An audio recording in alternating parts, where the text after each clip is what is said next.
आदाब, नमस्कार। आप सभी का स्वागत है QNS न्यूज़ की इस पेशकश में और मैं हूं आंचल मिस्कीन। आज हम फिर एक खबर से जुड़ी रिपोर्ट लेके आपके सामने हाजिर हुए हैं।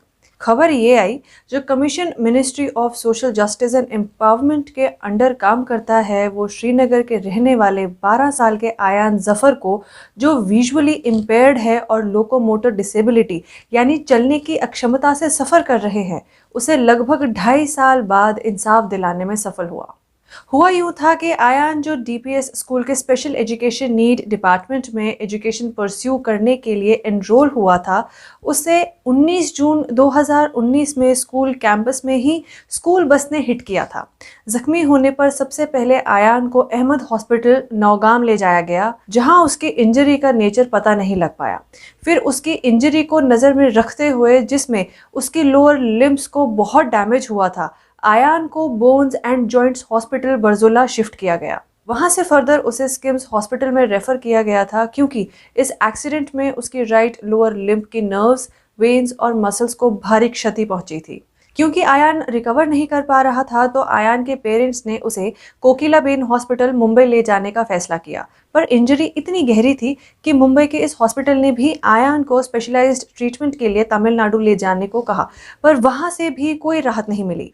फाइनली फिर फरवरी 2020 में थक हार कर, अपना पैसा, समय और एनर्जी बर्बाद करने के बाद आखिरकार आयान और उसके निराश माता पिता वापस श्रीनगर आए। निराश और उदास आयान के पेरेंट्स श्रीनगर आने के बाद Srinagar based 3 child rights activist से मिले। इन एक्टिविस्ट्स ने DPS श्रीनगर मैनेजमेंट को अप्रोच कर उनसे विक्टिम को कॉम्पनसेशन देने की रिक्वेस्ट की, जो एज एक्सपेक्टेड अनसुनी हुई। उसके बाद कोई रास्ता ना दिखने पर इन्होंने जून 2020 में court of chief commissioner for persons with disabilities में केस दर्ज करवाया, जिसके बाद कमीशन ने स्कूल को स्कॉलरशिप और ट्रीटमेंट में लगे पैसे को रीइम्बर्स कराने का ऑर्डर इशू किया, जो स्कूल अथॉरिटीज द्वारा इम्प्लीमेंट नहीं किया गया। इसके बाद union minister of women and child department, national commission for protection of child rights को अप्रोच किया गया। फिर finally national commission for protection of child rights के और DC श्रीनगर के इंटरवेंशन के बाद स्कूल मैनेजमेंट ने कॉम्पनसेशन के तौर पे 4 लाख रुपए का चेक आयान के पेरेंट्स को हैंडओवर किया और स्कॉलरशिप प्रोवाइड करने की भी कमिटमेंट की।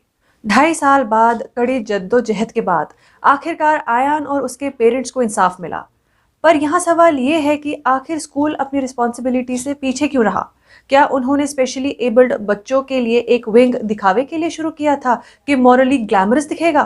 क्यों स्कूल एडमिनिस्ट्रेशन ने आयान और उसके पेरेंट्स को सपोर्ट नहीं किया? क्या उन्हें इंसानी जान से ज्यादा पैसा प्यारा था? ऐसा इनह्यूमन बिहेवियर क्यों रहा स्कूल अथॉरिटीज का? यहाँ सवाल ये भी उठता है कि क्यों आज भी डिसेबल्ड लोगों को इग्नोर किया जा रहा है? क्यों उनकी जिंदगी की मुश्किलें समाज के चंद ऐसे लोग बढ़ा रहे हैं? सवाल बहुत हैं, पर जवाब एक भी नहीं। पर हाँ, यहाँ सरकार अपनी इंटरवेंशन से एक अहम भूमिका निभा सकती है। पहले तो कॉन्स्टिट्यूशनली हमारे राइट्स क्या है ये हमें पता ही नहीं है, तो इस और गवर्नमेंट और NGOs को मिलकर अवेयरनेस क्रिएट करनी चाहिए, ताकि ऐसे स्पेशली एबल्ड लोगों के परिवार बिना इतना समय बर्बाद किए अपना प्लान ऑफ एक्शन समय से बना पाएंगे।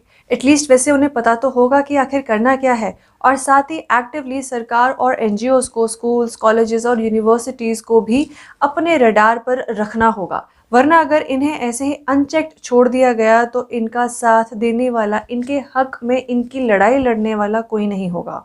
अगर ऐसे कोई स्पेशली एबल्ड जो फाइनेंशियली वेल ऑफ नहीं है, वो ऐसे ही किसी डिपार्टमेंट के अनफेयर बिहेवियर का शिकार बन जाए, तो उसका सपोर्ट कौन बनेगा? इसीलिए एक ओवरऑल चेक रखना बहुत ज़रूरी है। उम्मीद है सरकार या कंसर्न्ड डिपार्टमेंट आयान के एग्जाम्पल से ये समझेंगे कि समाज में इनके राइट्स आखिर कितने सुरक्षित है, और इस और मच रिक्वायर्ड कदम ज़रूर उठाएंगे। तो इसी बात के साथ दोस्तों, हमारी आज की इस पेशकश में सिर्फ इतना ही। हम फिर हाजिर होंगे आप सभी के सामने किसी और रिपोर्ट के साथ। तब तक के लिए, बाकी खबरों के लिए आप सभी बने रहिए QNS न्यूज़ के साथ, और मुझे दीजिए इजाज़त। नमस्कार।